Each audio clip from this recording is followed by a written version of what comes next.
샬롬, 복된 금요일입니다.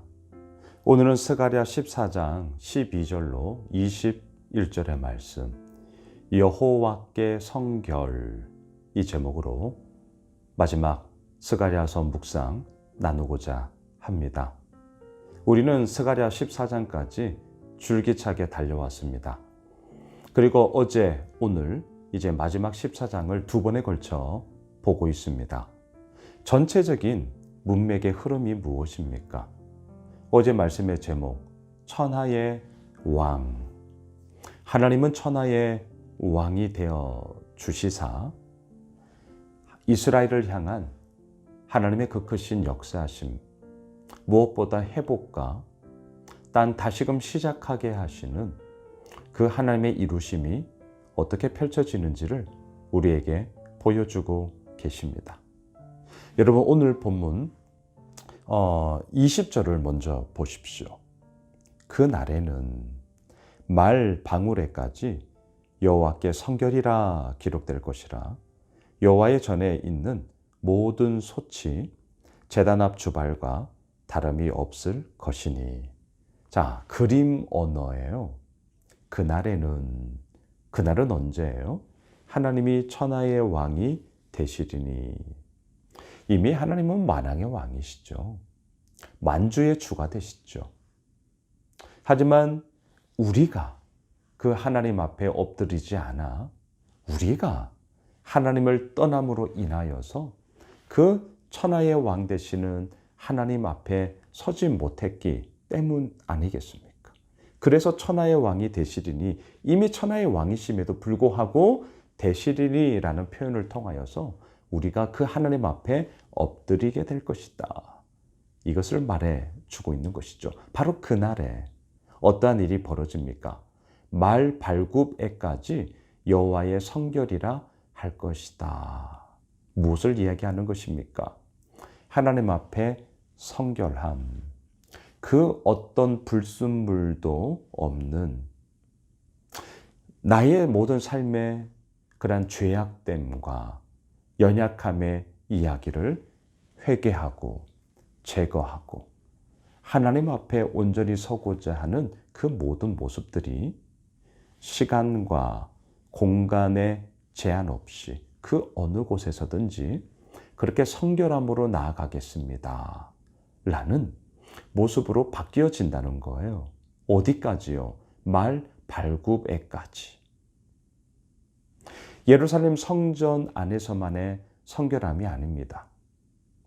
믿는 자들끼리의 모임 안에서만의 성결함이 아닙니다. 말 발굽에까지예요.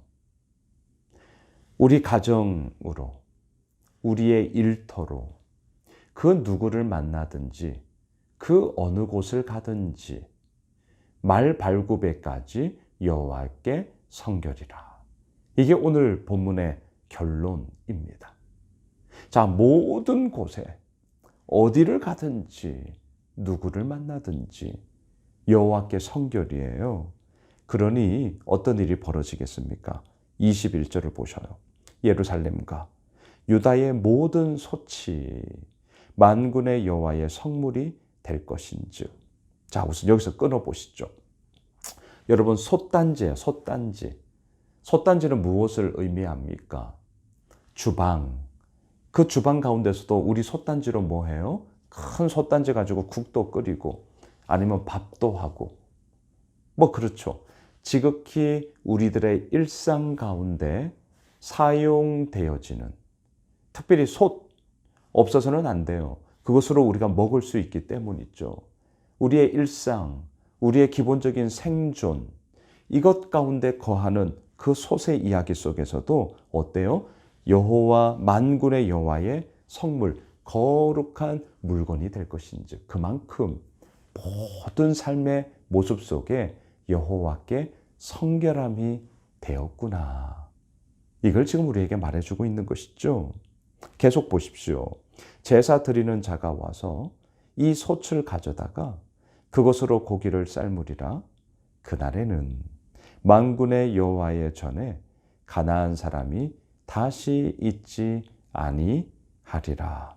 가나안 사람. 가나안 사람 누굽니까? 예, 우선은 그 가나안 땅에 살고 있는 사람. 하지만 좀 더 나아가 가나안 사람. 하나님을 떠난 백성을 의미하죠. 하나님과는 거리가 먼 이방인들을 의미하죠. 그리고 더 나아가 가나안 사람, 우상 숭배로 인하여서 하나님과는 전혀 상관이 없이 살던 그 이방인들을 뜻하는 것 아니겠습니까? 다시는 가나안 사람이 있지 아니하리라.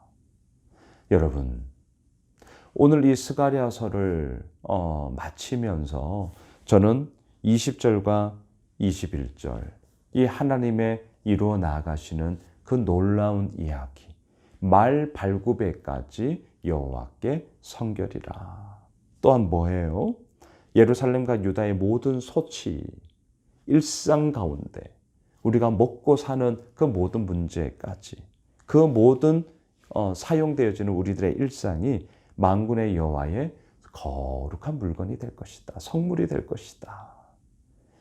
하나님 앞에 우리는 벗어날 수 없습니다. 하나님을 떠날 수가 없습니다. 언제나 어디서나 또한 누구든지 그 하나님 앞에 우리는 서 있는 자로 그렇게 나아가게 되는 것이지요. 여러분 12절로 올라가 보셔요. 예루살렘을 친 모든 백성에게 여호와께서 내리실 재앙은 이러하니 곧 섰을 때에 그들의 살이 썩으며 그들의 눈동자가 눈구멍 속에서 썩으며 그들의 혀가 입 속에서 썩을 것이요. 와, 너무나 무섭지 않습니까? 이러한 하나님의 심판과 재앙이 누구에게 이루어져요? 예루살렘을 친 모든 백성들에게. 하나님을 떠난 이방인들에게. 이러한 무서운 하나님의 징계와 심판이 이루어지게 되는 것이죠. 하지만 또한 이 가운데 하나님의 백성들을 향한 하나님의 보호하심, 하나님의 이끄심이 있어요. 14절입니다. 유다도 예루살렘에서 싸우리니 이때에 사방에 있는 이방 나라들의 보화, 곧 금, 은과 의복이 심히 많이 모여질 것이요. 예. 그 전쟁의 이야기 속에서도 소위 전리품이잖아요. 승리했기 때문에 이러한 전리품을 많이 획득하게 되더라. 지금 이것을 우리들에게 보여주고 있는 것이죠. 자, 하나님은 징계와 심판을 통하여서 하나님을 떠난 백성들에게 하나님의 냉엄한 그러한 심판자의 모습을 보여주십니다. 하지만 또 한편에서는 하나님 나라 백성들을 향한 회복과 그들을 향한 축복의 이야기가 이루어지게 되는 거죠. 근데 또한 16절을 보십시오. 예루살렘을 치러 왔던 이방 나라들 중에 남은 자가 해마다 올라와서 그 왕 만군의 여호와께 경배하며 초막절을 지킬 것이라. 하지만 이방인들 가운데도요, 아무런 기회가 없느냐? 아니요, 기회가 있습니다. 그 남은 자들을 향한 하나님의 명령하심이 있습니다. 초막절을 지켜라. 초막절은 무슨 날입니까? 출애굽한 이스라엘 백성들이 광야 40년을 살면서 그렇게 텐트를 지으며 하나님의 인도하심과 돌보심을 무려 40년 동안 경험하지 않았습니까? 그 초막절 텐트를 치고 하나님의 인도하심, 하나님의 돌보심에 감사함의 고백을 드리던 바로 그날이죠. 그래서 봄에는 유월절, 여름에는 오순절, 가을에는 초막절. 이 세 절기는 유대인들도 반드시 지켜야 했고 또한 특별히 예루살렘 성전을 순례하는 날로 그렇게 지켰던 것이죠. 오늘날로 말하면 초막절은 우리가 가을에 드리는 추수감사절과 같습니다. 감사하라는 거예요. 자, 누가요? 이방인들 가운데도 남은 자들. 말씀을 정리하겠습니다. 천하의 왕이 되신 그 하나님, 그 하나님으로 말미암아 심판과 징계가 이루어집니다. 누구에게요? 하나님을 떠난 사람들. 하나님께로 오지 않는 자들. 반면에 하나님의 백성들에게는 축복과 은혜와 놀라운 능력, 더 나아가 이방인들 가운데도 그 남은 자에게는 하나님께서 기회를 주십니다. 그리고 그 모든 것을 통하여 어떻게 해요? 말발굽에까지 여호와께 성결이라. 그 성결된 삶을 오늘도 우리로 하여금 살게 하십니다. 바라기는 오늘로 스가랴서 말씀 묵상을 마칩니다. 끝이 어때요? 말발굽에까지, 솥단지까지 여호와께 성결이라. 그렇습니다. 우리의 모든 일상의 삶이 하나님 앞에 그렇게 드려지길 원합니다. 그렇게 나아가기를 원합니다. 그리고 그 가운데서 주께서 이루어 나가심이 우리들 삶에 오늘도 이끌어가는 힘이 되어지므로 여호와께 성결된 우리 모두가 되시길 주님의 이름으로 축원합니다.